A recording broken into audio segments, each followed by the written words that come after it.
ஹல்லேலூயா. ஒரு வசனத்தை எடுத்து வாசிக்கலாம். அது ஏசாயா தீர்க்கதரிசியின் புஸ்தகம் 30வது அதிகாரம் 21வது வசனம். ஏசாயா 30:21. அந்த வசனம் என்ன சொல்லுதுன்னா, நீங்கள் வலதுபுறமாய் சாயும் போதும் இடதுபுறமாய் சாயும் போதும் வழி இதுவே, இதிலே நடவுங்கள் என்று உங்களுக்கு பின்னாலே சொல்லும் வார்த்தையை உங்கள் காதுகள் கேட்கும். ஹல்லேலூயா. ஒரு தடவை கூட வாசிக்கிறேன். நீங்கள் வலதுபுறமாய் சாயும் போதும் இடதுபுறமாய் சாயும் போதும் வழி இதுவே, இதிலே நடவுங்கள் என்று உங்களுக்கு பின்னாலே சொல்லும் வார்த்தையை உங்கள் காதுகள் கேட்கும். ஹல்லேலூயா, ஸ்தோத்திரம். இதுல என்ன ஆசீர்வாதம் இருக்கு அப்படிங்கிறதையும் நம்ம பார்க்க போறோம். சரியா? ஆண்டவர் எனக்கு உணர்த்தின ஒரு சில விஷயங்களை உங்க கூட ஷேர் பண்ணிக்கிறேன். ஹல்லேலூயா. இப்போ புதிய ஏற்பாட்டு சபையில, அதான் நம்ம வாழ்ற இந்த காலத்துல இருக்கிற சபையில, இயேசு கிறிஸ்து உயிர் தெழுந்ததுக்கு அப்புறமா மனுஷங்களுக்குள்ள, கிறிஸ்து இயேசு விசுவாசிக்கிறவங்களுக்குள்ள என்ன ஒரு பெரிய பிரச்சனை வந்ததுன்னா, அது வெளிப்படுத்தின விசேஷத்துல 7 சபைகளுக்கு உண்டான போதனையிலையும் வசனம் ரொம்ப தெளிவா சொல்லும். என்ன? காதுள்ளவர்கள் கேட்க கடவர்கள், காதுள்ளவர்கள் கேட்க கடவர்கள், காதுள்ளவர்கள் கேட்க கடவர்கள் அப்படின்னு சொல்லும். அப்போ என்ன ஆண்டவர் சொல்றாருன்னா, உங்களுக்கு காது இருந்தா கேளுங்க. இஸ்ரவேல் ஜனங்கள்ட்ட ஊமைகளா பேசுவார். அவர் பேசுற ஊமை எல்லாம் ரொம்ப நல்லா இருக்கும். இயேசு கிறிஸ்து மாம்சத்துல இங்க பூமியில வரும்போது ரொம்ப அழகா பேசுவார் இல்லையா? அது எல்லாரும் அவருடைய வார்த்தையை கேட்கறதுக்கு கூட்டமா ஜனங்க வராங்க இல்லையா? அப்போ சீஷர்கள் தனியா இருக்கும்போது அவங்க அவர்கிட்ட கேட்கும்போது சொல்ற, நீங்க ஏன் ஊமையாவே பேசுறீங்க அப்படின்னா, அவர் மனப்பூர்வமாவே பேசுறாரு. ஹல்லேலூயா. ஏன்னா அவங்களுக்கு விளக்கமா சொல்ற அளவுக்கு அவங்க வளரல. ஹல்லேலூயா. அவங்களுக்கு சொன்னாலும் புரியாது. ஓகே, அப்போ அவங்களுக்கு என்ன வேணும்? சரி, ஓகே, வார்த்தையில அவங்க சந்தோஷப்படுறாங்களா? அவங்களுக்கு ஊமைகளா தான் பேசுறாங்க. அவங்க ஒரு அளவுக்கு வளரும் போது அதனுடைய அர்த்தங்கள் புரியும். ஓகேவா? ஆனா சீஷர்கள் இவங்களுக்கு பாக்கியம் அளிக்கப்பட்டிருக்கு இல்லையா? இவங்களுக்கு அந்த ஊமைகளுடைய கருத்தை எல்லாத்தையுமே சொல்லி கொடுக்குறாரு. விதைனா என்ன? அது வசனம். ஓகேயா? விதைக்கிறவன் யாரு? ஓகேவா? அது எல்லாமே அவர் சொல்லி கொடுக்குறார். யாரு? சீஷர்களுக்கு. பரலோக ராஜ்யம் அவங்களுக்கு திறந்து வைக்கப்பட்டிருக்கு இல்லையா? அப்போ நமக்குள்ள இருக்கிற பிரச்சனை என்னன்னா, ஆண்டவர் நம்ம கூட பேசாதபடிக்கு, அதாவது அவருடைய சத்தத்தை கரெக்டா நம்ம கேட்காதபடிக்கு நம்மளுடைய செவிகள் அடைக்கப்பட்டிருக்கிறது தான் நம்மளுடைய ப்ராப்ளமே. ஹல்லேலூயா. நிறைய ஆவிக்குரிய கிறிஸ்தவர்கள் சொல்லப்படுற கிறிஸ்தவர்களே கேட்கிறாங்க, ஆண்டவர் பேசுவாரா? எப்படி பேசுவாரா? அவங்களுக்கு தெரிஞ்சு ஒரு விதத்துல தான் பேசுவாங்க. அவங்க ஆண்டவர் நமக்குள்ள பேசுறது அவங்களுக்கு தெரியவே தெரியாது. நம்ம முன்னாடி நின்று பேசுறது தெரியாமலே இருக்கு. உங்கள பலர்ல கூட இருக்கலாம், அவர் பேசுற ஆண்டவருடைய சத்தமே நம்ம காதுகள்ல கேட்கிறது அது தெரியாமலே இருக்கிறது. அதாவது தேவ ஆவியினால நிரப்பப்பட்ட ஜனங்களுக்கு. ஹல்லேலூயா, ஹல்லேலூயா. சரி, இதுல இருக்கிற ஆசீர்வாதம் என்னன்னா, இது வாக்குதத்தம் கிடையாது ஆக்சுவலா. ஓகே, வாக்குதத்தத்துக்கும் தேவனுடைய வார்த்தைக்கும் வித்தியாசம் இருக்கு. வாக்குதத்தம்னா எப்படின்னா, உதாரணத்துக்கு உபாகமம் 28ல இருக்கு இல்லையா? அதாவது வாக்குதத்தம் எப்படி வரணும்னா, கட்டளையோட சேர்ந்து வரும். நீங்க இப்படி செஞ்சீங்கன்னா நான் உங்களுக்கு இந்த பிளெஸிங்ஸ் கொடுப்பேன் அப்படின்ட்டு. அதாவது அந்த கட்டளை, அந்த கமாண்ட் நம்ம கேட்டு நடக்கும்போது அதன்படி ஆண்டவர் அதுக்கேற்ற ஆசீர்வாதத்தை செய்வார். ஓகேவா? நீங்க கீழாகாம மேல ஆவீங்க, ஓகே, வாழா இல்லாம தலையா இருப்பீங்க, இப்படி எல்லாம் ஆசீர்வாதங்கள் இருக்கும். அதுக்கு முன்னாடி அவருக்கு பிரியமா அவருடைய கட்டளை, நியமம், பிரமாணம் இதெல்லாத்தையும் கைப்பற்றணும் அப்படின்ட்டு இருக்கும் இல்லையா? அப்ப அதை செய்யும் போது இதுக்கு பேர் வாக்கு தத்தம் அப்படின்ட்டு. ஆனா இது அவருடைய வார்த்தைங்கிறது, அதாவது நம்ம இதை சபைகள்ல ஆக்சுவலா ஓப்பனா சொல்லவுமே முடியாது. ஓகே, பிசாசு அவங்க இருதயத்துல ஊடுருவான். வார்த்தைங்கிறது நம்ம எதுவுமே செய்ய வேண்டாம். ஓகே, அவர் சொன்னா அதை அவரே செய்வார். ஓகேவா? இதை சொல்லும் போது சரி நம்ம எதுவுமே செய்ய வேண்டாம்னு சொல்லி பாவத்துக்குள்ள போயிடக்கூடாது. ஓகேவா? அதனால சபையில பிரத்யட்சமா சொல்லவும் முடியாது. அப்படிப்பட்ட காலத்துல இருக்கும். ஓகேவா? ஆனா ஃபேக்ட் இதுதான். சரியா? அவருடைய வார்த்தைங்கிறது அவரே செய்வார். கர்த்தர் உங்களுக்காக யுத்தம் பண்ணுவார், நீங்கள் சும்மா இருப்பீர்கள் வசனம் சொல்லுது இல்லையா? அப்போ இதுதான் வார்த்தை. நம்ம சும்மா இருப்போம், அவர் நமக்கு வேண்டி யுத்தம் பண்ணுவார். அவர் நமக்கு கொடுத்த வார்த்தையை நிறைவேற்றுவார். இங்க பாருங்க, நீங்கள் வலதுபுறமாய் சாயும் போது, அதாவது தேவனுடைய சித்தம், அவருடைய பரிசுத்தம், அவருக்கு பிரியமானது, அவருடைய இருதயத்துல உள்ளது, பரலோக ராஜ்யத்துக்கு அடுத்தது, இதை குறிச்ச விஷயத்தை விட்டு நம்ம வலதுபுறமாவோ இடதுபுறமாவோ கொஞ்சம் நம்ம அப்படி சாயும் போது என்ன சொல்றாராம்? வழி இதுவே, இதுல நடங்க அப்படின்ட்டு தேவனுடைய வார்த்தை, அந்த சத்தத்தை நம்மளுடைய காதுகள் கேட்கும் அப்படி சொல்லி ஆண்டவர் சொல்றாரு. ஹல்லேலூயா. எனக்கு தெரிஞ்சு என்னுடைய இந்த 41 வருஷத்துல இதை விட ஒரு ஆசீர்வாதமான வார்த்தை எனக்கு நான் கேட்கல. ஓகே, ஏன்னா இது அவரே செய்வார். பிரச்சனை என்னன்னு சபைகள்ல இருக்கிறது நிறைய நாங்க ஸ்டடி பண்றோம். ஓகே, அதை கவனிக்கிறோம். ஓகே, ஆனா இது என்ன, இதுல இருந்து ஆண்டவர் என்ன உணர்த்துறாருன்னா, எழுப்புதல் இந்த வருஷத்துல ஆரம்பிக்க போகுது 2025. அது பழைய ஏற்பாட்டிலேயே இருக்கு. சரி, அந்த வசனங்கள் நீங்க அந்த யூபிலி ஆண்டு அது எல்லாத்தையும் வந்து காலத்தை கணிக்கிற இதுல நீங்க ஸ்டடியில், அதான் ரிசர்ச்ல, பைபிள் ரிசர்ச்குள்ள போனீங்கன்னா உங்களுக்குமே வந்து ஆண்டவர் வெளிப்படுத்துவார். ஓகேயா, கடைசி காலம் எப்போ ஆல்ரெடி ஆரம்பிச்சது, எப்பன்னா 1906 வருஷத்துல இருந்தே ஆரம்பிச்சது. அதனுடைய என்ன சொல்ற ப்ரூஃப் 1948 வருஷம், 2018, இது எல்லாமே இந்த வருஷம் எல்லாமே வந்து நம்ம கடைசி கால எட்ஜில் ஓகே போய்கிட்டே இருக்கோங்கிறதுக்கு அது பெரிய ஒரு ப்ரூஃப். ஓகேவா, கடைசி காலம் மீன்ஸ் அந்தி கிறிஸ்துவனுடைய ஆட்சியை, ஓகேவா, அதாவது நரகத்தினுடைய ஆட்சியை எதிர்நோக்கி போய்கிட்டே இருக்கோங்கிறதுக்கு இது எல்லாமே ப்ரூஃப். அந்த வருஷத்துல ஒவ்வொரு விஷயங்கள் நடந்தது. சரி, அதை சொல்றதுக்கு எனக்கு நேரம் இல்லை, அதனால தான் வருஷத்தை மட்டுமே சொன்னேன். அந்த வருஷத்தை சொன்னாலே வசனத்துக்குள்ள இருக்கிற ஜனங்களுக்கு ஆக்சுவலா தெரியும். ஓகேவா, உங்களுடைய சபைகள்ல போதிச்சு இருப்பாங்க. 1996 வந்து எழுப்புதல். ஓகேவா, வில்லியம் ஜெய் செய்மோருங்கிற அந்த ஒரு பாஸ்டர் மூலியமா கலிபோர்னியால எழுப்புதல் வந்து, அதுக்கப்புறமா தான் பெந்தகோஸ்தே சபைகள் வந்து அது என்ன சொல்றது, பெந்தகோஸ்தே சபைகள் கவர்மெண்ட் ரீதியாக கரெக்டாக ரிஜிஸ்டர் பண்ணி அது ஒரு எழுப்புதல். ஓகேவா, அடுத்து 48வது ஆண்டு வந்து இஸ்ரேல் ஜனங்கள் எல்லாமே வந்து இஸ்ரேலுக்கு வந்தாங்க, சிதறடிக்கப்பட்ட ஜனங்கள். 2018 வந்து இஸ்ரேல் தலைநகரமாக்கப்பட்டது இல்லையா. இப்படி இது எல்லாமே வந்து ப்ரூஃபா இருக்கு. நம்ம தீர்க்கதரிசிகள் புஸ்தகத்தை அதிகமாக வாசிக்கிறவங்களுக்கும் அது வந்து தெரிஞ்சிருக்கும். ஓகேவா, இது என்னன்னா, இப்போ ஆண்டவரே வந்து நாம எதுவுமே செய்ய வேணாம், ஆண்டவரே செய்யணும்னு அவர் முற்படுறாருன்னா அதுல ஒரே ரீசன் தான் இருக்கணும், நம்மளால செய்ய முடியல.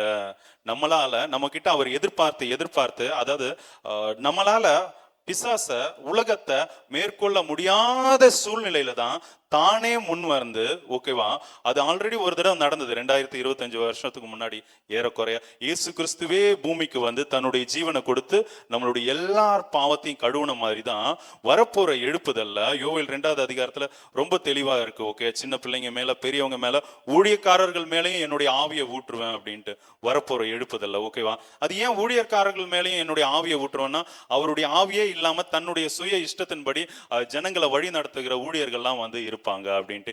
ஏன் சின்ன பிள்ளைங்க மேல ஆவியை ஊற்றுவார்னா, பெரியவங்க எல்லாம் எவ்வளவு சொன்னாலும் கேட்க மாட்டேங்கிறாங்க, தேவனுடைய ராஜ்யத்துக்கு அடுத்தவைகளை கரெக்டா போதிக்கிறது இல்ல, ஜனங்களை வந்து அப்படியே அழகா தடவி கொடுத்து என்ன சொல்றது, அவங்களுக்கு ஏற்ற வசனங்களை போதிச்சு ஓகேயா தனக்கு நேரா வந்து திருப்ப மாட்டேங்கிறாங்க. அதனாலதான் சின்ன பிள்ளைங்களையும் உண்மையிலேயே அவருடைய ஆவியை வந்து ஊட்டுறாரு. ஓகேவா, சின்ன பிள்ளைங்க தெரியும் இல்லையா, இப்போ நம்ம பிள்ளைங்க இருக்காங்கன்னா நம்ம ஏதாச்சும் ஒண்ணு சொன்னா அதை அப்படியே நம்பும். ஓகேவா, அதனாலதான் சிறு பிள்ளைய போல நீங்க மாறலைன்னா பரலோக ராஜ்யத்துக்கு போக முடியாது. ஓகேவா, நம்ம சிறு பிள்ளைய மாறணும்னா நீங்க யோசிச்சு பாருங்க, இதெல்லாம் வச்சு தியானிங்க. சும்மா வந்து கேட்டுட்டு போனீங்கன்னா உங்களுக்கு எந்த பிரயோஜனமுமே இருக்காது. ஓகேயா, கடைசியில நீங்க பாதாளத்துக்கு நரக வாசல்ல போனாலும் ஏசப்பா கண்ணீரோடய வந்து பாய் பாய் தான் சொல்லி அனுப்புவார். யூதாஸ் காரியோத்துக்கு இயேசு கிறிஸ்து தானே அப்பத்தை வந்து தோய்த்து கொடுத்தாரு. நீ செய்யறத துரிதமா செய்யணும். ஹல்லேலூயா. அதனால நல்லா கவனிச்சுக்கோங்க, ஆசீர்வாதத்தை பார்க்கவே பார்க்காதீங்க. ஓகேவா, தேவன் உங்களை கடிஞ்சு கொள்றாரா நல்லா தெரிஞ்சுக்கோங்க, உங்க மேல பிரியமா இருக்காரு. ஹல்லேலூயா. அதாவது நம்மளே யோசிச்சு பாருங்களேன், இப்போ நம்மளுடைய பிள்ளைங்களை கை கழுவி விட்டாதான் அந்த பிள்ளைங்களை கண்டுக்கவே மாட்டோம். எந்த பிள்ளை மேல அன்பு இருக்கோ கண்டிப்போம், கண்டிச்சுக்கிட்டே இருப்போம், திட்டுவோம், அடிப்போம், அது மாறுற வரைக்கும் நம்ம திட்டிக்கிட்டே கடிஞ்சு கொண்டுகிட்டே இருப்போம். ஹல்லேலூயா. எப்ப நம்ம அது என்னமோ பண்ணட்டும்னு விடுறோமோ அப்ப அந்த பிள்ளை மேல வெறுப்பு வந்துச்சு, கோபம் வந்துச்சு, அது என்ன பண்ணாலும் எனக்கு அந்த பிள்ளை வேண்டாங்கிற அந்த ஒரு பிளாக் வந்தது. ஓகேவா, ஹல்லேலூயா. தேவன் கடிஞ்சு கொள்றாருன்னா அது நம்ம துரிதமா அவர் இடத்துல திரும்பும்படியா. ஓகே, அவர் நம்ம மேல நேசிக்கிறார், அன்பா இருக்காருங்கிறதுக்கு வேண்டிதான் இப்படி அவர் பார்த்து ஜனங்களால உலகத்தை மேற்கொள்ற அந்த என்ன சொல்றது பலன் இல்லாம போயிடுச்சு. தேவ ஆவியானவருடைய அந்த நடத்துதல் இல்லாம போய் தான் இப்போ 2019 ஆண்டு மொத்தத்துல லாக்டவுன் வந்தது இல்லையா, மொத்த சர்ச் வேர்ல்டு வைடு மொத்த சபைகள் அடைக்கப்பட்டது இல்லையா. அதுல இருந்து நம்ம தெரிஞ்சுக்கிறது என்னன்னா, சபைகள்ல தேவன் வாசமா இல்லை. ஓகே, ஊழியர்கள் மூலியமா வந்து அவர் வந்து வெளிப்படல. ஓகேவா, அதாவது ஊழியர்கள் வந்து தேவ சித்தத்தின்படி செய்யறவங்களா இல்ல. அப்ப என்ன பண்ணணும், நீங்க தேவனை விசுவாசிங்க. வசனம் வாசிக்க தெரியுமா, நீங்க வசனத்தை வாசிங்க. உங்களுக்கு பரிசுத்த ஆவியானவர் என்ன கட்டளை இடுறாரோ அதன்படி செய்யுங்க. ஓகேவா, அதுக்குதான் இங்க சொல்றாரு அவரே நடத்துறேன் அப்படின்ட்டு. ஓகே, என் ஆடுகள் என் சத்தத்துக்கு செவி கொடுக்கும் சொல்றாருல. அவர் வந்து தன்னுடைய ஆடுல அவ்வளவு வந்து அவர் கரிசனை உள்ளவரா இருக்காரு. 99 ஆடை விட்டுட்டு காணாம போன ஒரு ஆடை தேடி போறாரு இல்லையா. அப்ப உங்களையும் அப்படிதான் எதிர்பார்க்கிறாரு. ஓகே, ஒருவேளை நீங்க வந்து பிரயாசப்பட்டு நீங்க போராடி ஜெயிக்க முடியாம இருந்தீங்கன்னா ஒரு சில போராட்டங்கள் இருக்கு இல்லையா. அது மாம்சக்கிரியை தான் சொல்றேன், ஆவிக்கும் மாம்சத்துக்கும் உள்ள போராட்டத்தை தான் சொல்றேன். ஹல்லேலூயா. அது வந்து உங்களுக்குள்ளேயும் இருக்கும், உங்களுக்கு பிற நபர்கள் மூலியமாவும் இருக்கு, புருஷன் மூலியமாவும் இருக்கும், இல்ல மனைவிகள் மூலியமாவும் இருக்கு, பெற்றோர் மூலியமா, பிள்ளைகள் மூலியமா, யார் மூலியமா வேணா வேலை செய்யற இடத்துல எப்படி வேணா இருக்கலாம். ஓகேவா, உங்களால மேற்கொள்ள முடியலையா, ஆண்டவர் சொல்றாரு நான் உங்களை வழி நடத்துறேன், வழி இதுவேங்கிற இதுல நடங்கங்கிற அந்த சத்தம் உங்களுக்கு வந்து கேட்கும் அப்படின்ட்டு. ஓகேவா, இது வந்து எழுப்புதலுக்கு உண்டான, இந்த வருஷம் எழுப்புதலுக்கு உண்டான ஆண்டு. ஏன்னா அவரே கிரியை செய்யறார். ஹல்லேலூயா. நீங்க சும்மா இருப்பீங்க அப்படின்ட்டு. இப்போ செங்கடலை தாண்ட முடியாது தானே. பிரிட்ஜ் எல்லாம் கட்டணும்னா அது எவ்வளோ பெரிய விஷயம். அதனுடைய அந்த கடலுடைய எல்லை தெரிஞ்சாதான் பிரிட்ஜ் கட்டுறதுக்கு யோசிக்காத முடியும் இல்லையா. அது கூடாத காரியம், மனுஷனால இது கூடாதுதான். ஓகேவா, அந்த டைம்ல தான் 400 வருஷம் மேல 2 காலத்துக்கு அப்புறமா தான் அவர் இயேசு கிறிஸ்துவே வர்றார். அதே போல அவர் உயிர்த்தெழுந்த கிறிஸ்து இயேசுனோட பலத்த ஆவியானவர் பூமி எங்கும் வந்து நிரப்ப போறார். ஓகே, இது அப்போஸ்தல காலத்துல உள்ள எழுப்புதலை போல இல்ல, அதை விட அதிகமா இருக்கும். ஓகேவா, ஏன்னா தேவனுக்கு அது முடிவு வந்து ரொம்ப முக்கியம். ஹல்லேலூயா. ஆரம்பம் வேணா எப்படி வேணா இருக்கட்டும், முடிவு வந்து அவர் வந்து ரொம்ப கான்சியஸா உள்ள தேவன். ஹல்லேலூயா. ஹல்லேலூயா. அதனால இந்த எழுப்புதல் ரொம்ப பகிரங்கமா இருக்கும். உங்களால நிந்திக்கப்பட்டவங்க இப்ப நம்ம வீட்டிலேயே கூட ஆகாதுன்ற தள்ளன கல்லா கூட இருக்கலாம், அது வந்து தேவன் எடுத்து பயன்படுத்துவார். சரியா, இதுல யார் யார்கிட்டலாம் அவர் பேசுவார்னு சொல்லி ஒரு 3 தரப்பினரை வந்து எனக்கு காமிச்சார் வசனத்தின் படி. ஓகேயா, அதை நான் உங்களுக்கு சொல்லி உங்களுக்கு சொன்ன ஒரு வார்த்தையுமே வந்து நான் சொல்லி முடிக்கலான்னு இருக்கேன். ஹல்லேலூயா. இது ஆக்சுவலா அவருடைய சத்தம் நமக்கு கேக்குதுன்னா அது ரொம்ப பெரிய விஷயம். நமக்கு தெரிஞ்ச என்ன, பைபிள் வசனத்தின் மூலியமா பேசுவாரு, போதகர்கள் மூலியமா பேசுவாரு. ஓகேவா, இல்ல ஏதோ ஒண்ணு ஜெபத்துல வந்து நம்ம யோசனையில பேசுவார் அப்படின்ட்டு உங்க ஆவியில ஏவி பேசுவார். அது தெரியுமா உங்களுக்கு? உங்க காதுகள்ல வந்து அவருடைய சத்தம் வந்து அழகா வந்து கேட்கும். ஓகேவா, இது என்ன மெயினா, அவருடைய சத்தம் கேட்கணும்னா நம்ம என்னெல்லாம் பண்ணுங்கிறத நம்ம ஒரு 3 எக்ஸாம்பிள்ல வந்து நம்ம பார்க்கலாம். சரியா, முதலாவதா எப்பேற்பட்ட தரப்பினர்கிட்ட பேசுறாருன்னா அது 1 சாமுவேல் எடுத்துக்கலாம். 3ஆவது அதிகாரம் 4ஆவது வசனம் வாசிக்கலாம்.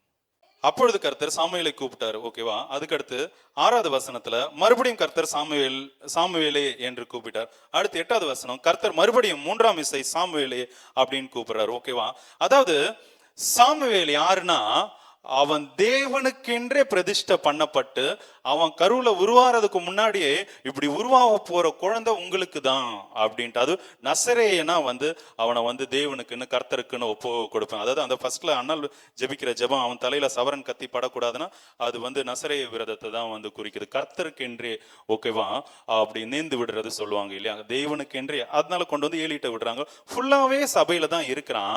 ஆனா அவனுடைய வயசு ஏறக்குறை வாலிப வயசு இருக்கும், இளம் வாலிப பிள்ளைங்க இல்லையா, அந்த வயசு இருக்குன்னு வந்து குறிப்பிடப்படுது. சரியா, வசனத்துல வந்து ஆதாரம் இருக்கான்னு எனக்கு தெரியாது. சரி, அப்படி இருக்கும்போது இவன் யாருக்கு சேவை செய்யறான், இங்க ஏலிக்கு சேவை செய்யறான்னு இருக்கு. ஆக்சுவலா அது வந்து ஏலி மூலியமா தேவனுக்கு வந்து அவர் பணிவிட செய்யறான். ஓகே, தேவனுடைய ஆலயத்துல தேவாலயத்துல தேவனுக்கென்று ஏலியின் வழியா வந்து பணிவிட செய்யறான் இல்லையா. அப்படி பணிவிடை செய்யற இந்த சாமுவேலுக்கு தேவனே வந்து சாமுவேலே சாமுவேலே அப்படின்னு கூப்பிடுறாரு. இவனுக்கு தேவனுடைய சத்தமே கேட்கல. பாருங்களேன், அவனுக்கு சத்தம் கேக்குது, சாமுவேலேன்னு கூப்பிடுற ஒரு சத்தம் கேக்குது, பட் தேவனுடைய சத்தமே கேட்கல. பாருங்களேன் இல்லையா. இது இது இது வந்து எவ்வளவு பெரிய ஒரு அவலமான நிலைமை. நீங்க குழந்தைய பெத்து வளர்த்து உங்க கூடயே வச்சு இருக்கீங்க, உங்க பையனுடைய பொண்ணுடைய பேர் சொல்லி கூப்பிடுறீங்க, ஆனா நீங்க கூப்பிடுறீங்கிற உணர்வே இல்லாம இருக்கும்போது எப்படி இருக்கும்? எடுத்துக்கலாம். வெளிப்படுத்தின விசேஷம் 3ஆவது அதிகாரம் 21ஆவது வசனம், 20ஆவது வசனம் வாசிக்கலாம். 3:20. இதோ வாசற்படியில நின்று தட்டுகிறேன், ஒருவன் என் சத்தத்தை கேட்டு கதவை திறந்தால் அவனிடத்தில் நான் பிரவேசித்து அவனோட போஜனம் பண்ணுவேன், அவனும் என்னோட போஜனம் பண்ணுவான். இதுல என்ன சொல்றாரு? ஒருவன் என் சத்தத்தை கேட்டு கதவை திறந்தால். ஹல்லேலூயா. அப்ப என்ன, அவருடைய சத்தம் வந்து கேட்கப்படல அப்படின்ட்டு, அவருடைய சத்தத்தை புரிஞ்சுக்கல அப்படின்ட்டு, அவருடைய சத்தம் கேட்கப்படுறதுக்கு அந்த உணர்வு இல்லை அப்படின்ட்டு.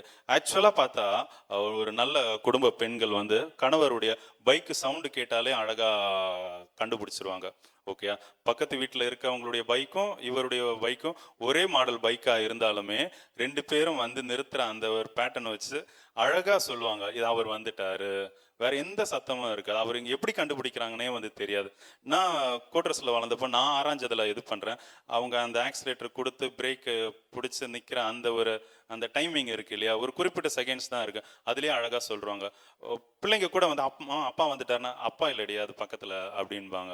ஓகே, அதாவது கணவனை புரிஞ்ச மனைவி வந்து அழகா வந்து கண்டிப்பா சொல்லுவாங்க. அதே மாதிரி பிள்ளைகளை புரிஞ்சுக்கிட்ட தாய்மார்களும் வந்து படியேறி வரும்போது பையன் வரான், பெரியவன் வரான், சின்னவன் வரான் அழகா சொல்லுவாங்க. படியேறி வரதோ இல்ல கேட்டை திறக்கிற சவுண்டு வச்சோ, ஓகேவா, பிள்ளைங்களை புரிஞ்சுக்கிட்ட ஒரு அது இப்போ தாய்மார்களே இப்போ நிறைய பேர் இருக்கனால உங்களை சொல்றேன். அப்பாக்களும் அதே மாதிரி தான். ஓகேவா, அது ஒரு சத்தம் கேட்டாலே ஓகே ஒய்ஃப் எழும்பியாச்சு, ஓகே அவ டீ போடுறாளா இல்ல அரிசி கொதிக்க வைக்கிறாளான்னு ஒய்ஃபை புரிஞ்சுக்கிட்ட ஹஸ்பண்ட்ஸ் வந்து அழகா சொல்லுவாங்க. சரியா, அதாவது இது வந்து அந்த அந்யோன்யத்தை குறிக்குது. ஓகேவா, இங்க சாமுவேல் யாருக்கு, திரும்பவும் சொல்றேன் கேட்கிறேன், யாருக்கு வேண்டி வேலை செய்யறா, யாருக்கு வேண்டி ஊழியம் செய்யறா, யாருக்கு வேண்டி பூமிக்கு அனுப்பப்பட்டா? அவன் ஃபுல் அண்ட் ஃபுல் தேவனுக்காகவே அர்ப்பணிக்கப்பட்டவன். ஓகேவா, அவன் வளர்ந்துட்டான், இளம் வயது முடிஞ்சிச்சு. ஓகேவா, அவன் என்ன பண்றான், அவனுக்கு காதுல சத்தம் கேக்குது, சாமுவேலே சாமுவேலே அப்படின்ட்டு. ஒவ்வொரு தடவை அவனுக்கு சத்தம் கேட்கும்போது அவன் ஏலிட்ட போய் நிக்கிறான். ஓகே, என்ன கூப்பிட்டீங்களா அப்படின்ட்டு. அதாவது இந்த தரப்பு ஜனங்கள் எப்படின்னா, ஆண்டவர் வந்து ஆண்டவரே நேர்ல வந்து பேசினாலும் அவங்க ஏத்துக்க மாட்டாங்க. பாஸ்டர் சொன்னாதான் வந்து கேட்பாங்க. சபை போதுகிறோ தங்களுக்கு நியமிச்சிருக்கிற ஊழியர்களும் அவங்க சொன்னாதான் வந்து கேட்பாங்க. எதா இருந்தாலும் அவங்கள்ட்ட தான் போய் நிற்பாங்க. ஓகே, இப்போ பிள்ளை வயசுக்கு வந்துட்டாலும் அங்கதான் போய் இருப்பாங்க. கல்யாணம் சம்பந்தம் அது அப்படிதானே, ஆமா கல்யாணம் இது ஓகேவா, அந்த மாதிரினாலும் அங்கதான் போயிருப்பாங்க. ரிசல்ட் வந்தாலும் அங்கதான் போயிருப்பாங்க. அது வேலை விஷயமானாலும் அங்கதான் போயிருப்பாங்க. பிள்ளை ஃபெயில்னாலும் அங்கதான் போயிருப்பாங்க. திடீர்னு நைட்டு தூக்கம் வரல, ஜுரம்னாலும் அங்கதான் போயிருப்பாங்க. 1:30 மணிக்கெல்லாம் தூக்கமே வரல பாஸ்டர்னு ஃபோன் பண்ணுவாங்க. ஓகேவா, இவங்கெல்லாம் தேவனுடைய சத்தம் என்னன்னு கூட தெரியாது. என்ன கேட்டா என்னுடைய பகுத்தறிவுல சொல்லுவேன், தேவன் யாருன்னே தெரியாத ஜனங்க தான் வந்து இந்த சாமுவேலா இருக்கிற ஜனங்க. ஹல்லேலூயா. ஏன்னா இதுல இருந்து ரொம்ப கிளியரா தெரியுது, இவன் வந்து தேவனுக்கே ஊழியம் செய்யல. இவன் பார்த்த எலியாக்கு மட்டும்தான் ஊழியம் செஞ்சுட்டு இருக்கான். இதே போல இருக்கிற ஜனங்க இந்த பூமியில கிறிஸ்தவர்களா இருக்காங்க. அவங்க காண்கிற மனுஷருக்கு ஊழியர் ஒரு விஷயத்த சொன்னா அதை அப்படியே ஏத்துப்பாங்க. அவங்களுக்கு ஆண்டவர் சொப்பனத்தின் வழியா ஒரு விஷயத்த சொன்னா அதை ஏத்துக்கவே மாட்டாங்க. இது பிசாசு அப்படிம்பாங்க. இல்லைன்னா அதை புரிஞ்சுக்கிறதுக்கே வந்து அவங்களுக்கு தெரியாது.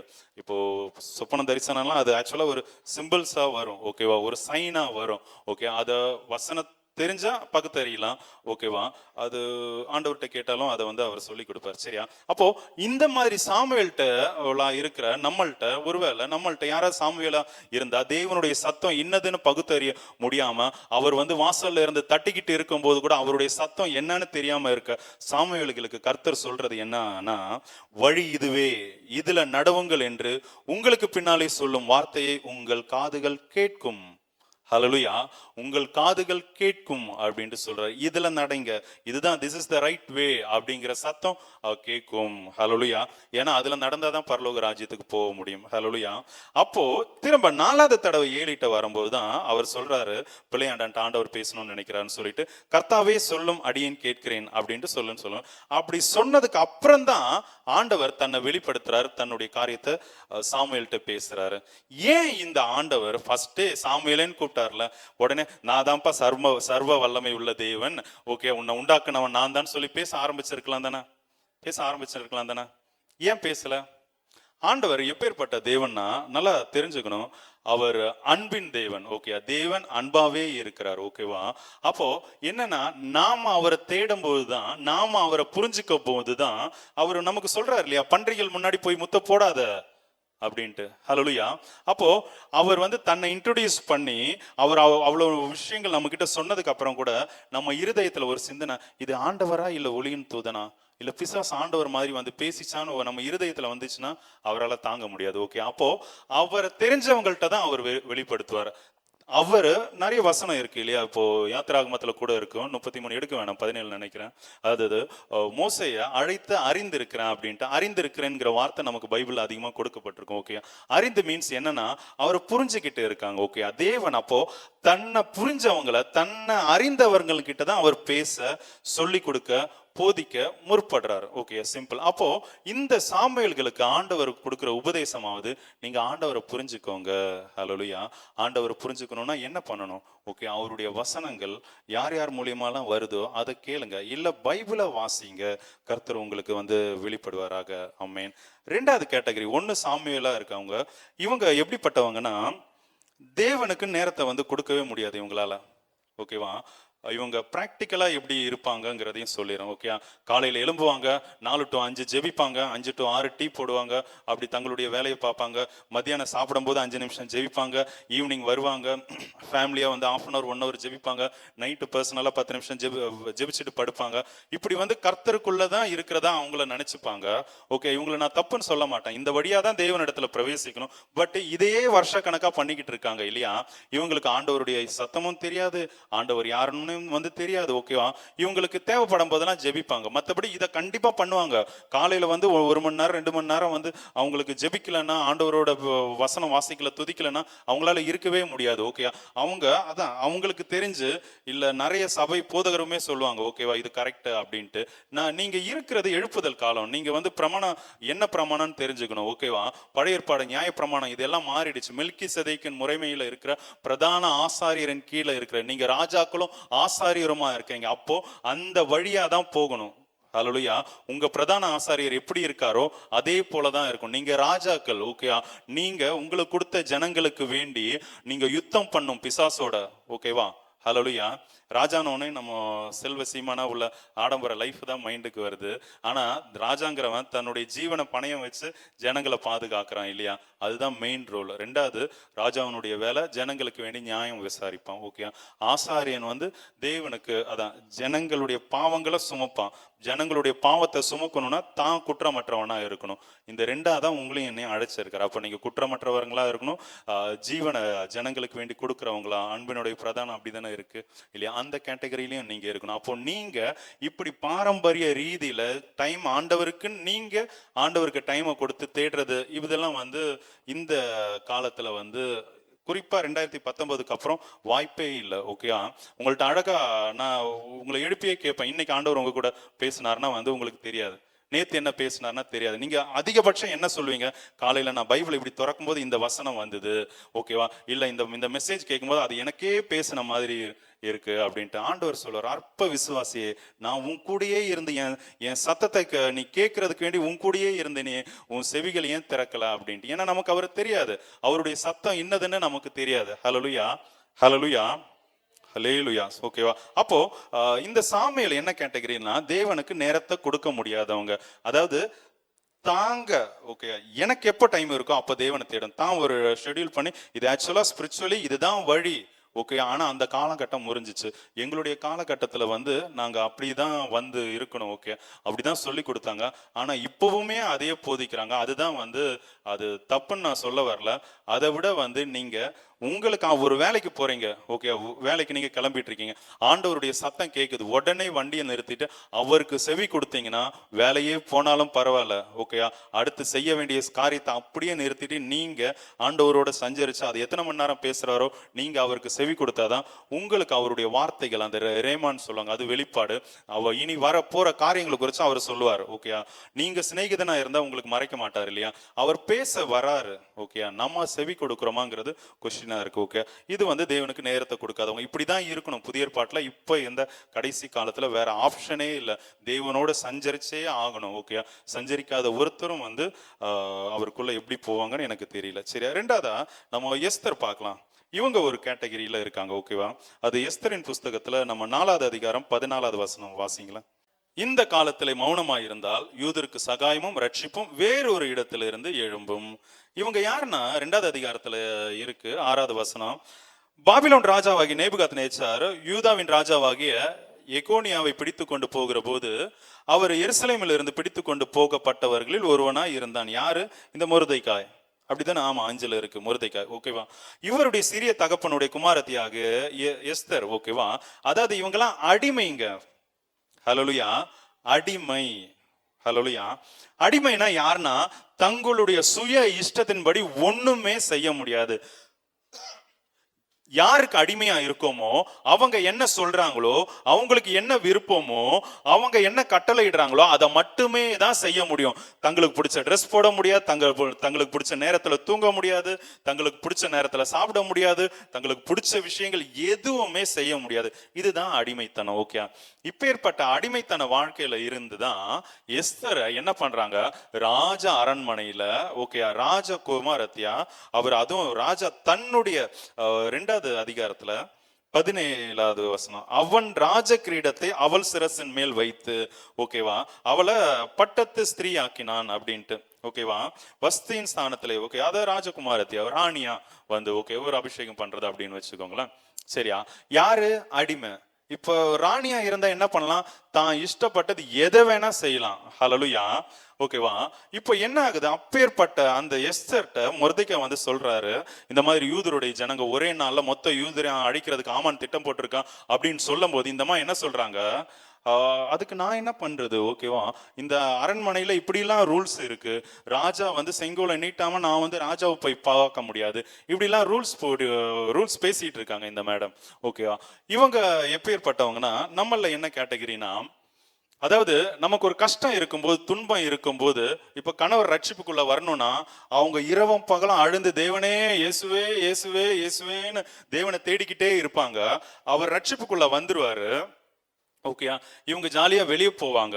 அவர் ரட்சிப்புக்குள்ள வந்து இவங்க 2 பேருக்குள்ள, கணவன் மனைவிக்குள்ள அந்த ஒரு அன்பு வந்ததுக்கு அப்புறம் என்ன ஆகும், தேவனை தேடுறதுக்கு டைமே இருக்காரு. புருஷன் கூட வெளியே போறது, சொந்தக்காரங்க வீட்டுக்குள்ள போறது, இந்த மாதிரி. ஓகே, அதாவது இது வந்து நிறைய விதத்துல வரும். பிள்ளைங்க, ஓகேவா, அவங்க மார்க் எடுக்கிறதுக்கு வேண்டி நீட் எக்ஸாம் பாஸ் பண்ணணும், இல்லை ஒரு சில காரியங்கள் ப்ரொமோஷன் கிடைக்கணும், இல்லை அமெரிக்காவில் வேலை வாய்ப்பு கிடைக்கணுங்கிறதுக்கு வேண்டி அவங்க ஃபுல்லாக சர்ச்சில் வந்து இருப்பாங்க. எனக்கு தெரிஞ்ச நிறைய பேரை பார்த்துருக்கேன், டெய்லி சர்ச்சில் வருவாங்க, குறைஞ்சது 1/2 hour 1 hour அது ஜெபம் பண்ணுவாங்க. இந்த மாதிரி கணவர் மாறணும், இல்லை ப்ரொமோஷன் வரணும், ஓகே, பாஸ் ஆகணும், பிள்ளைங்க பாஸ் ஆகணும், இல்லை ஏதாவது கெட்ட விஷயங்கள் பிசாசனுடைய போராட்டம் மாறணும், இப்படி வந்து தங்களுடைய தேவைக்குன்னு சொல்லிட்டு தேவனிடத்துல வந்து அவங்க போய் ரொம்ப பாரப்பட்டு அழுவாங்க, புலம்புவாங்க, நல்லா ஜெபிப்பாங்க. ஓகே, கர்த்தர் அதை மாத்துவார் பாருங்களேன்.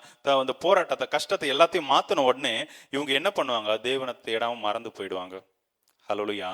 ப்ரொமோஷன் கிடைக்கும். இங்க இருக்கும்போது 10,000 ரூபாய் சம்பளம் வாங்கும்போது, ஓகேவா, இப்போ புதிய ஏற்பாட்டுல தசம காணிக்கலாம் கிடையாது. ஓகே, நம்மள தான் ஜீவ பலியா ஒப்பு கொடுக்கணும். இந்த இடத்துல தேவைப்படுறதுனால சொல்றேன், இந்த மாதிரி கேட்டகரி ஜனங்கள் இருக்காங்க. ஓகேவா, 10,000 ரூபாய் சம்பளம் வரும்போது 1000 ரூபாய் தசம பாகமா போடுவாங்க. திரும்ப சொல்றேன், தசம பாகம் காணிக்க புதிய ஏற்பாட்டுல கிடையாது. ஓகேவா, அது நீங்க என்ன வேணா வந்து செய்யலாம். ஓகேவா, ஆண்டவருக்கு செய்யறது உங்களை நீங்க கொடுக்கறது, உங்க ஆத்துமாவை அவருக்கே கொடுக்கறது, உங்க சுய இஷ்டத்தின்படி எதுவுமே செய்யாம. சரி, ஓகே, விஷயத்துக்கு வரும். ஓகேவா, அப்போ 10,000 ரூபாய் சம்பளம் வாங்கும்போது 1000 ரூபாய் தசம பாகம் போடும். ஓகே, 15,000 ரூபாய் சம்பளம் வாங்கும்போது வந்து 1500 ரூபாய் தசம பாகம் கொடுப்பாங்க. ஓகேவா, வெளியூர் போவாங்க, வேலை கிடைக்கும், 2 லட்சம் 3 லட்சம் சம்பளம் வரும்போது 30,000 ரூபாய் வந்து பாஸ்டருக்கு கொடுக்கணுமா, ஆண்டவருக்கு கொடுக்கணுங்கிற மைண்டு போயிடும். 30,000 ரூபாய் எதுக்கு கொடுக்கணும், நம்ம ஏதாச்சும் ஏழைங்களுக்கு செய்யலாம் அப்படின்னு சொல்லி 2-3 மாசம் செய்வாங்க. அவங்க கண்ணுக்கு ஏழைகள் படாது. ஓப்பனா சொல்றேன். ஓகேவா, ஓப்பனா சொல்றேன், ஏழைங்க கண்ணில் படாது. ஓகேவா, சரின்னு சொல்லிட்டு அது அப்படியே என்ன ஆகும், வருஷத்துக்கு ஒரு தடவை சர்ச்சுக்கு ஏதாவது இந்த மாதிரி தேவைப்படுறதை செய்யற மாதிரி ஆகும். ஓகேவா, அதுக்கப்புறம் 2 வருஷம் 3 வருஷம் கழிச்சு பார்த்தா அது எங்க போச்சுன்னா அந்த மைண்டே போயிடும். ஓகே, அப்பேற்பட்டவங்களுக்கு ஆண்டவர் என்ன சொல்றாரு, வழி இதுவே, இதிலே நடவுங்கள் என்ற தேவனுடைய சத்தம் அவர்களுடைய காதுகள்ல கேட்கும் அப்படின்னு. இங்க எஸ்தருக்கு, அப்பேற்பட்ட எஸ்தர்ட்ட தான் சொல்றாரு மொர்தெகாய், நீ இந்த காலத்திலே மௌனமா இருந்தால் யூதருக்கு சகாயமும் ரட்சிப்பும் வேறொரு இடத்திலிருந்து எழும்பும், அப்பொழுது நீயும் உன் தகப்பன் குடும்பத்தாரும் அழிவீர்கள். வார்த்தை இதுதான், நீ இப்படிப்பட்ட காலத்துக்கு உதவியா இருக்கும்படி உனக்கு ராஜமேன்மை கிடைத்திருக்கலாமே. இதான் அண்டர்லைன் பண்ணிக்கோங்க. நீ இப்படிப்பட்ட காலத்துக்கு உதவியா இருக்கும்படி உனக்கு ராஜமேன்மை கிடைத்திருக்கலாமே. இதுதான் அந்த வழி. ஓகேவா, நீ இத்தனை வருஷம் கஷ்டப்பட்டது, உன்னை ராணியா ராஜமேன்மையில உன்னை கொண்டு வந்து உட்கார வச்சது யூதருக்கு வேண்டி. நீ ராஜாவின் இடத்துல பேசுறதுக்கு தான். ஹalleluya. ஓகேவா? அப்போ தேவன் நம்மளை உயர்த்துறாருன்னா அவருக்கு ஏதோ வந்து பயன்படுறோம். ஓகேவா? அதாவது அவர் வந்து செல்ஃபிஷா எல்லாமே அவருக்கு தான் செய்யணுமா அப்படின்னா உங்க மேல அன்பு இருக்கனால தான். ஓகேவா? ஏன்னா நீங்க அந்த வழியா போனாதான் தேவனோடு நித்தியம் அவரோடு கூட இருக்க முடியும். ஹalleluya.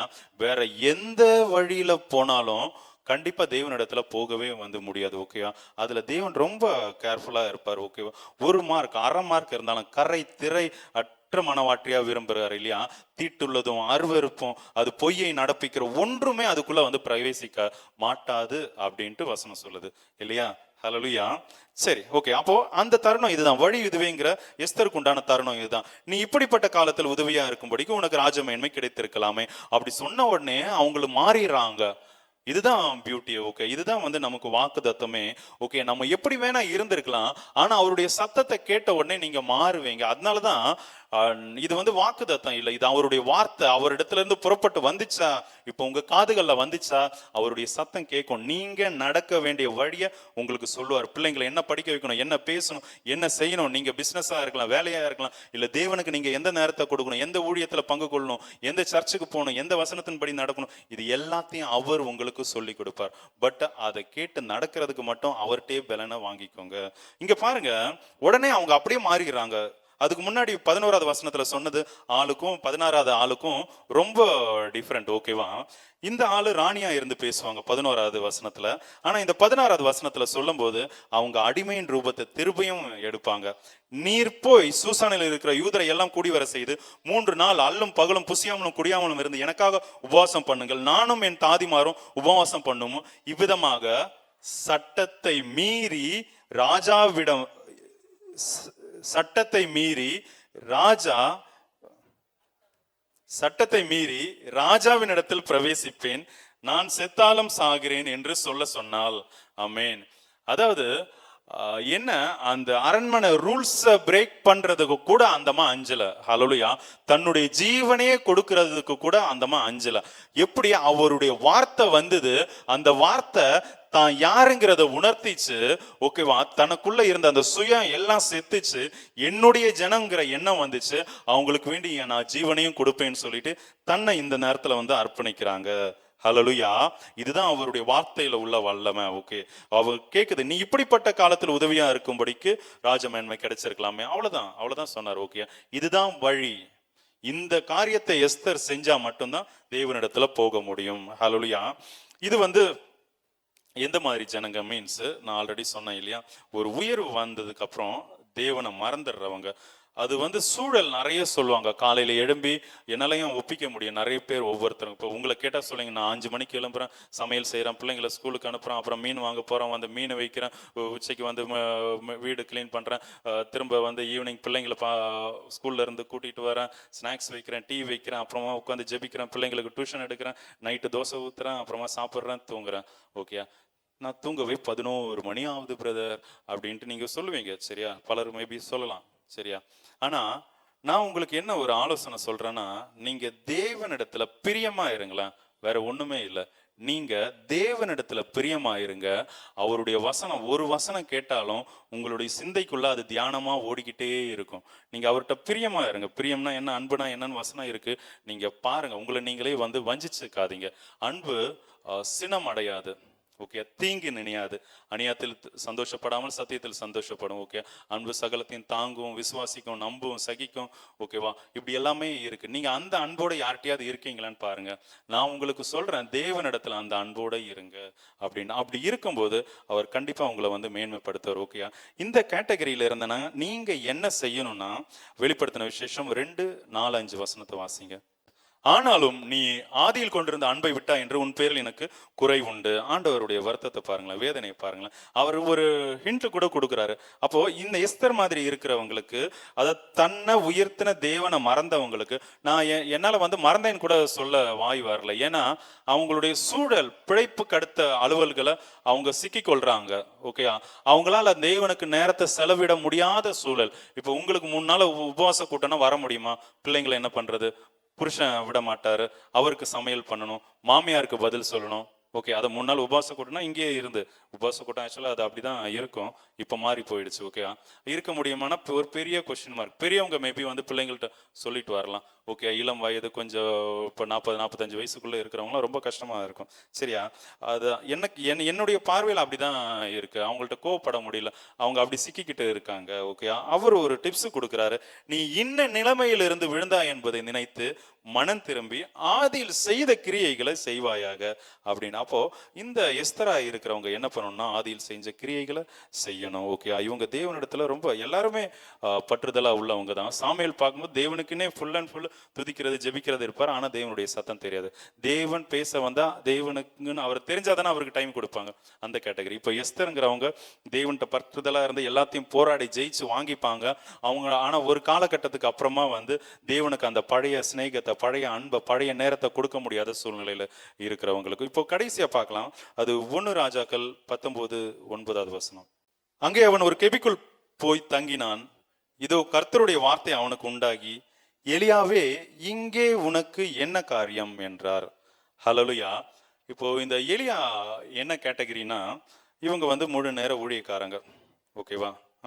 உங்களையும் நிறைய பேர் முழு நேர ஊழியக்காரர்களாக அழைக்கப்பட்டிருக்கலாம். ஓகே, எனக்கு தெரியாது. சரியா? இதை பார்க்குறவங்க எலியாவை போல உள்ளவங்களா வந்து இருப்பீங்க. ஆனா என்ன எலியா, இந்த இடம் பாருங்களேன், இந்த வசனத்தை, இங்கே உனக்கு என்ன காரியம். இந்த எலியா ஆக்சுவலா 5வது வசனத்துல சூரசெடி கீழே போய் படுத்திருக்காரா. அப்புறம் வந்து தூதன் வந்து தட்டி தழல சுடப்பட்ட அடையும் தண்ணீரும் கொடுக்குறாரா, அது சாப்பிட்றாரா, திரும்ப எழும்பி 2வது தடவை தூதனை எழுப்புறானா, திரும்ப எழும்பி சாப்பிட்டு குடிச்சிட்டு 40 நாள் இரவும் பகலும் அந்த போஜனத்தினுடைய பலத்துல நடக்கிறார். ஓரேபுக்கு வர்றார். அங்க வந்து இந்த கெபிக்குள்ள போய் தங்குறார். அப்போ தேவன் வந்து கேட்கிறார், இங்க உனக்கு என்ன காரியம் அப்படின்ட்டு. ஹல்லேலூயா, ஹல்லேலூயா. ஏன்னா எலியா ஒருத்தன் தான், எலியாவை போல வேற கிடையாது. ஓகேவா? அவன் சொல்லுவான், என் ஒருத்தனை தவிர வேற யாருமே இல்லை அப்படின்ட்டு. ஆண்டவர் சொல்லுவார், பாங்காலுக்கு 18, பாங்காலுக்கு முடங்காதிருக்கிற முழங்கால்களையும் அவனை முத்தம் செய்யாதிருக்கிற வாய்களையும் உடைய 7000 பேரை இஸ்ரவேலிலே மீதியாக வைத்திருக்கிறேன் என்றார் அப்படின்ட்டு. 7000 பேர் இருக்காங்க. அவங்கெல்லாம் பாகாலுக்கு வணங்காதவங்க, அவ்வளவுதான். தேவனுடையவர்கள் இல்ல, தேவனுடைய தீர்க்கதரிசி இல்ல. ஓகேவா? கர்த்தருக்கு முன்பாக நிக்கிறவங்க கிடையாது. அந்த 7000 பேருக்கும் எலியாவுக்கும் சம்பந்தமே இல்லை. எலியா தான். ஹல்லேலூயா. ஏன் எலியாவை இப்படி உயர்த்தி சொல்றேன்னா, அந்த எலியாவின் ஆவிய உடையவங்க தான் வந்து இப்போ யோவான் ஸ்நானகனா 1. 2வதா யோவேல் தீர்க்க தரிசனத்து புஸ்தகத்தின் வச்சு ஆராயும் போது, ஓகேவா, வரப்போற எழுப்புதெல்லாம் அதே எலியாவின் ஆவிதான் திரும்ப வந்து நம்ம எல்லாரையும் நிரப்போம். நாம அதுக்கு பாத்திரவான்களா இருந்தா. ஹல்லேலூயா. அப்ப எலியாவை யோசிச்சு பாருங்க, அவர் எவ்வளவு பவர்ஃபுல்லா. இப்போ ரிவைவல் ஹிஸ்டரி எடுத்து பார்க்கும்போது சர்ச் சபையினுடைய எழுப்புதல் ரிவைவல், ஓகேவா, அந்த எழுப்புதலுக்கு உண்டான ஹிஸ்டரி, மொத்த ஹிஸ்டரி இப்போ 6000 வருஷத்துக்கு உள்ளதை எடுத்துக்கோங்களேன். பைபிள் ஆதி ஆகமத்துல இருந்து வெளிப்படுத்தின விசேஷம் வரைக்கும், இயேசு கிறிஸ்து உயிர் தெளிஞ்சு இப்போ வரைக்கும் உள்ள அந்த ரிவைவல், சர்ச் ரிவைவல் ஹிஸ்டரி மொத்தத்தை எடுத்து பார்த்தாலே the best. Okay, the best means எதையும் உயர்த்தி சொல்ல, எலியாவினுடைய ரிவைவல் தான் வந்து ஃபர்ஸ்ட் இருக்கு. எலியாவின் மூலியமா வந்த எழுப்புதல் தான் ஃபர்ஸ்ட் இருக்கு. ஏன்னா ஒரே நாள், ஒரே சம்பவத்துல, ஒரே குறிப்பிட்ட மணி நேரத்துல, அந்த ஒரே பலியில என்ன கேட்டா ஒரு சில நிமிஷம்னு சொல்லலாம். ஓகேவா? பைபிள் எல்லாத்ததை நான் சொல்ல முடியாது. ஓகே, என்னுடைய இதுல தான் வந்து, ஓகேவா, நான் உங்களுக்கு சொல்ல, நான் யோசிக்கிறத தான் வந்து நான் சொல்றேன். சரியா? அப்போ அந்த ஒரு சில நிமிஷங்கள்ல நடக்கிற விஷயம் என்ன, வானத்துல இருந்த அக்கினி வந்து பலிப்பீடம், அதுல இருந்த தண்ணி மண்ணு எல்லாத்தையும் நக்கி போட்டுச்சா. உடனே ஜனங்கள் எல்லாம் அந்த வசனத்தை முன்னாடி எடுத்து வாசிங்களேன், ரொம்ப நல்லா இருக்கும். ஓகே, இதை கண்டபோது 39:18 இதை கண்டபோது முகம் குப்புற விழுந்து கர்த்தரே தெய்வம், கர்த்தரே தெய்வம் என்றார்கள். யாரு? ஜனங்கள் எல்லாரும். ஜனங்கள் எல்லாரும். ஹல்லேலூயா. அதாவது ஒரு தேசத்தையே ஒரே சம்பவத்தினால எப்படி தேவன் எலியாவின் மூலியமா வந்து தம்மிடத்துல திருப்பி கொண்டு இருக்கார். இதுதான் வந்து பெரிய எழுப்புதலே. ஓகே, அதான் சர்ச் ஹிஸ்டரியிலே பார்க்கும்போது இயேசு கிறிஸ்துவின் மூலியமாவோ இல்ல அப்போஸ்தலர்கள் மூலியமாவோ வந்தது கிடையாது, எலியாவின் மூலியமா. இப்போ எலியாவன் நடத்துறது தேவ ஆவியானவர் தான். ஓகேவா? நான் பிரிச்சு சொன்னா உங்களுக்கு புரியுங்கிறதுக்கு வேண்டி நான் சொன்னேன். ஓகே, அதாவது அப்பேற்பட்ட எலியாவினுடைய ஆவி ஊடுருவுற வருஷத்தினுடைய துவக்கமா தான் இது இருக்கு. அதை நீங்க புரிஞ்சுக்கோங்க, தேவனுக்கு விட்டு கொடுங்க. எலியாவின் ஆவி மீன்ஸ் உயிர்த்தெழுந்த கிறிஸ்து இயேசுவின் வல்லமையுடைய ஆவிதான். ஓகே, அது அதனுடைய கிரியை எலியாவின் இடத்துல செஞ்ச மாதிரி அது உங்களிடத்துல செய்யும். ஓகேவா? உலகத்துக்கு ஒத்த வேஷம் தரிக்காது. ஓகேவா? அந்த ராஜாக்கு பயந்து ஓடும்போது என்ன ஆண்டவருக்கு வந்து கேரித்த ஆற்றங்கரையில உட்கார வச்சு போஷிப்பார். ஓகேவா? சாரை பாத்தி வீட்டுல உட்கார வச்சு வந்து அற்புத அடையாளம் செய்வார், போஷிப்பார். ஓகேவா? நீங்க யாருக்கு உயிருக்கு பயந்து வரீங்களோ அவர்கிட்டே போய் உங்களை நீங்க வெளிப்படுத்துங்கன்னு சொன்னாலும் நீங்க அந்த தைரியத்தோட வந்து நிப்பீங்க. ஹalleluya. இப்பேற்பட்ட ஒரு வல்லமையான நடத்துதல் தான் எலியாவின் ஆவி அப்படின்னு சொல்லுவாங்க. அப்பேற்பட்ட எலியா என்ன பண்றாரு, மிஸ்கால்குலேட் பண்ணிடுறாரு. ஓகேவா? என்ன தன்னுடைய சுயம் எங்கேயோ மேற்கொண்டு இருக்கு பாருங்களேன். நீ பண்ண வேண்டிய பிரயாணம் வெகு தூரம்னு சொல்றாரா, உடனே வந்து சரி எந்த பக்கம் போகணும், ஓகேயா, எப்ப நான் அங்க போய் சேரணும், ஏதாவது கேட்டிருக்கணும் தானே ஆண்டவர்கிட்ட. ஓகே, நீ போக வேண்டிய பிரயாணம் வெகு தூரம்னு இவருடைய தாட்ஸ் அங்க கெபிக்கு 50 பேரா காக்கப்படுறாங்களே, ஒருவேளை அங்கதான் போகணுமேன்னு சொல்லிட்டு திரும்ப அந்த கெபிக்கு நேரம் வந்து போயிடாரு. அதுக்கப்புறமா தான் சொல்லுது, நீ கெபியில ஒளிஞ்சிருக்க வேண்டியவன் கிடையாது, சீரியால 15வது வசனம். ஓகேவா? நீ தமஸ்குவின் வழியாக வனாந்திரத்துக்கு திரும்பி போய் ஆசகேலை சீரியாவின் மேல் ராஜாவா அபிஷேகம் பண்ணு, யெகூவை இஸ்ரவேலின் மேல ராஜாவா அபிஷேகம் பண்ணு, அப்புறம் உன்னுடைய ஸ்தானத்துல எலிசாவை அபிஷேகம் பண்ண அப்படின்ட்டு சொல்றாரு. ஓகேவா? இந்த கேட்டகரி வந்து ஃபுல் டைம் மினிஸ்ட்ரி பண்ணவங்க, ஒரு காலத்துல நல்லா மினிஸ்ட்ரி பண்ணவங்க. ஓகேவா? நம்ம இந்தியா அளவுக்கு பேர் பெற்ற ஒரு சிலரோட பேர்களை வந்து சொல்ல முடியும், ஆனா அது மேபி இடரலுக்கு எதுவோ போயிடக்கூடாது சொல்லிட்டு நான் பேரை சொல்லலை. ஓகே, மினிஸ்ட்ரி ஆரம்பிக்கும் போது ரொம்ப நல்லா வாஞ்சியா நல்லா பண்ணுவாங்க. ஆனா அவங்களுக்கு அந்த உயர்வு வரும்போது தேவனை விட்டுட்டு இந்த உலக சிந்தையில, ஓகே மினிஸ்ட்ரினா இப்படிதான் இருக்கணும், ஒரு ஆபீஸ் போடணும், இதுக்கு வந்து ஒரு சில ஸ்டாஃப்ஸை வச்சுக்கணும், இதை இப்படிதான் செய்யணுங்கிற அந்த மனுஷ அறிவுக்குள்ள போயிடுவாங்க. இங்கே தான் இவர் எங்கேயோ போக வேண்டியவங்க, தமஸ்குவின் வழியா இவர் என்ன பண்றாரு, அந்த கெபிக்குள்ள போயிருக்காரு. இதுதான் வந்து எலியாவின் மூலியமா வந்து ஆண்டவர் சொல்ற இது. இந்த டைம் தான் ரொம்ப முக்கியமானது. இங்க உனக்கு என்ன காரியம் அப்படின்னு கேட்கிறாரு இல்லையா? இதுதான் இந்த வருஷத்துல ஆண்டவர் எலியா போல இருக்கிற ஊழியர்களுக்கு ஆண்டவர் சொல்றது என்னன்னா, வழி இதுவே, இதுல நடவுங்கள் என்று உங்களுக்கு பின்னாலே சொல்லும் வார்த்தையை உங்கள் காதுகள் கேட்கும். ஹalleluya. இது ஒரு ரொம்ப ரொம்ப பெரிய எழுப்புதலுக்குரிய, நீங்களும் அதுக்குள்ள பங்கா இருக்கீங்க, நாமளும் பங்காக இருக்கோங்கிறதுல எங்களுக்கு ரொம்ப சந்தோஷமா இருக்கு. சரியா? அதே மாதிரி உங்களுக்கு கொடுத்த வார்த்தை என்ன தெரியுமா, உன் ஒளி வந்தது அப்படின்ட்டு. ஓகேவா? எழுப்பி பிரகாசி. ஓகே, அது உன் ஒளி வந்துச்சு. ஓகே, உன்னுடைய டைம் ஸ்டார்ட் ஆகுது அப்படின்னு. அதே மாதிரி நான் உன்னில் மகிமைப்படுவேன்கிற அந்த வார்த்தையை கொடுத்துருக்காரு. இதை விசுவாசிங்க. இதெல்லாம் வந்து ஆக்சுவலாக வாக்குத்தத்தத்தில் வரும். சரியா? ஓகே, நான் உன்னில் மகிமைப்படுவேனோ அதுக்கு முன்னாடி நீ பிரகாசிக்கப்படுவார், யூ வில் பி ஷைன் அப்படிங்கிற வார்த்தையும் கொடுத்தாரு. நம்ம ஜெபிக்கலாம். ஸ்தோத்திரம் தகப்பனே, ஸ்தோத்திரம் ராஜா, ஸ்தோத்திரம் ராஜா, ஸ்தோத்திரம் ராஜா.